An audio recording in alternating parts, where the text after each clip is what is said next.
Congratulations. Thank you. How's it feel? Slightly surreal, but delighted to be in government. Any more than that, or is that it? Well, I'm still a little dazed, to be honest. The Labour Party was lost in government a very long time ago, and we're all delighted with the outcome last week. Heavy burden on your shoulders, though, and a very short period in order to make a difference. Sure, but we put ourselves forward to form the government because we have this plan for change. We want to turn things around after the chaos and division we've had to all go through these last 14 years. And we're all very excited about implementing that change, and we've been starting straight away. Colleagues have been working over the weekend, as you've seen, and we want to hit the ground running now. What's the first job? Well, the Chancellor, Rachel Reeves, today will be giving her first speech on our mission for growth in the economy.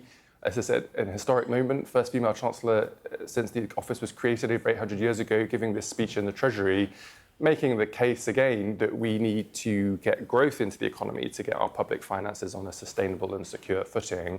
And she'll be setting out quite a lot of detail about some of the immediate interventions that we're going to make to try to stimulate that growth across the economy. She's going to be talking about, according to the papers this morning, a £58 billion lost tax take. Does that figure take into account difficulties like Brexit and the pandemic? Well, Brexit was a UK phenomenon, as is obvious, but our references to the OECD, so the wealthy nations, Treasury analysis has shown that if we'd had growth at the average rate of the OECD countries over the past 14 years, we would have had a much larger economy and over £50 billion more revenue available in the exchequer to pay for public services. And that's just to illustrate the case that if the economy is actually in a position of strength and growth, you can create the money that makes it easier to be able to fix public services. But because of our history being in recession or bumping along the bottom, it's made it very, very difficult at this point in time. Yeah, the public would say, cry me a river. What are you going to do about it? Well, we're going to stimulate growth in the economy and get public finances back on a secure footing. Chancellor will be setting out further detail later in her speech, as I say, about a number of initial interventions across different departments around government and in combination with our partners in the devolved nations and with our mayors to stimulate that growth into the economy. But look, this isn't just one speech on day one of the Labour government. This is our first and most important mission. It underpins all of our delivery priorities, and there's going to be a consistent drive right from those of us in the centre of government all the way through the country, and what we hope is now a national mission to be able to find great jobs, get to work, improve pay, make profits, invest and build across the country and get the UK back to where it needs to be. Sounds really easy. It's not easy, and we don't say it's easy, to be fair. We say these things are difficult, and it will take a bit of time for this to come through the system. It depends. Different interventions take different amounts of time to stimulate the rewards that you want, but you need a sustained focus on it, and you need to be willing to make the difficult decisions to be able to stimulate growth, as opposed to worrying too much about, as the Conservatives did, kind of backbench kind of rebellions and then a failure to act on important issues, for example, on housing and national infrastructure. And how important are the regional mayors going to be?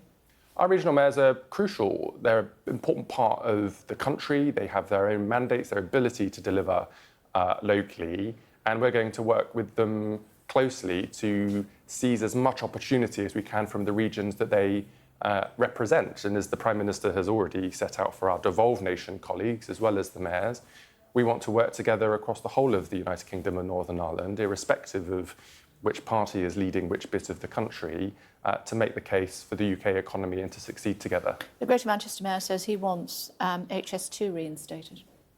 I'm sure that Andy Burnham will have lots of things on his agenda. Is that a possibility? Well, we'll have to talk to Andy Burnham about that. I know that he was working with some other private investors and other mayors to put together proposals. Look, we're going to collaborate with our mayors and devolved leaders. We're going to work with them on the local growth plans that we said at the election we want implemented.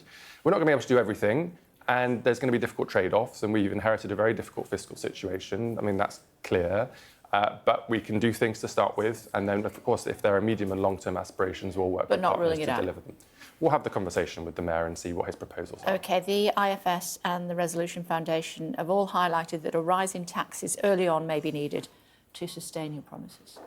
We were very clear in the election, the Chancellor, the Prime Minister, I, and everyone else, that we will not be raising income tax, national insurance or VAT. On working people. On working people, who pay those taxes, obviously, in this Parliament. And that's a promise we made at the election. It's a promise we're going to keep. OK, but you still, you know, I've pressed you many times, along with your colleagues, about capital gains, inheritance tax, and you really wouldn't, and also council tax, and you wouldn't say, no, that's not going to happen.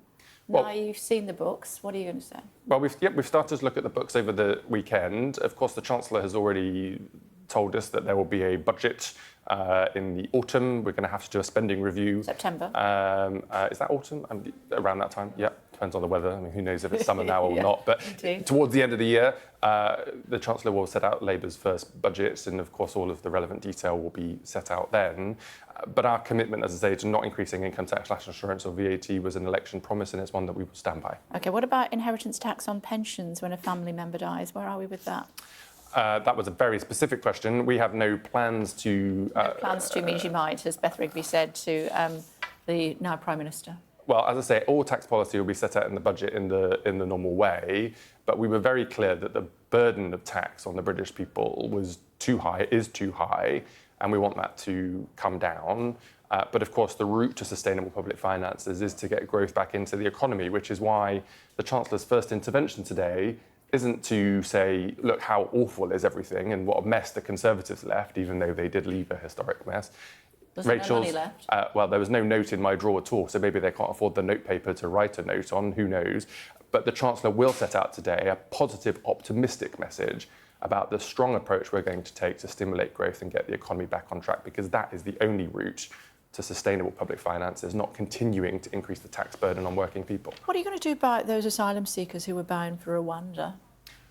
Well, the Rwanda scheme, as the Prime Minister has made clear, was always a gimmick, a very expensive gimmick from my perspective as well. We've said that In answer to my question, what are you going to do with the people that were supposed to be going to Rwanda this month? So as a consequence of the points I've just made, we were clear that the Rwanda scheme is going to close. It's not going to be operational. And that is the policy of this government. What we need to focus on, which the Home Secretary set out over the weekend, is tackling the criminal gangs that are putting... Jones, answer my question, if you would, please. I just said we're closing the scheme. Yes, so what's going to happen to the ones that were supposed to be going to Rwanda? Are they staying here? Are you going to send them back to their own country? What are you going to do with them? Sure. So their application will need to be processed, and if the decision is they need to go back to where they came from, they will be sent. And if they're granted asylum to stay in the UK, then they'll be able to stay. The challenge here is about processing the applications. There's an enormous backlog in the system that the Conservatives didn't deal with, and taking really tough action in tackling the criminal gangs who are putting vulnerable people on small boats across the English Channel. That's why the Home Secretary has said immediately about our Border Security Command is being established. She's going to recruit a new commander for that, and we're going to get straight to work, because that's the real way to tackling this issue, not expensive gimmicks like the Rwanda scheme, which is not the policy of this government. Final thought about Nigel Farage.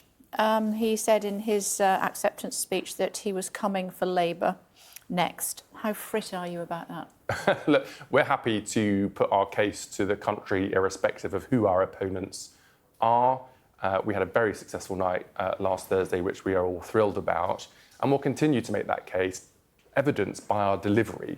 It's all well and easy for politicians to say lots of things, but actually the real test is delivery, and that's what we're all focused on. You were supposed to come and see me last Thursday night into Friday morning. I mean, have you become like too posh now to be able to come and talk to us? I was looking for, it was going to be 5 a.m. our date. It was. In your fancy kind of election studio. Exactly that. And I was very much looking forward to coming. What happened? A box of votes got lost in my constituency. Did you find it?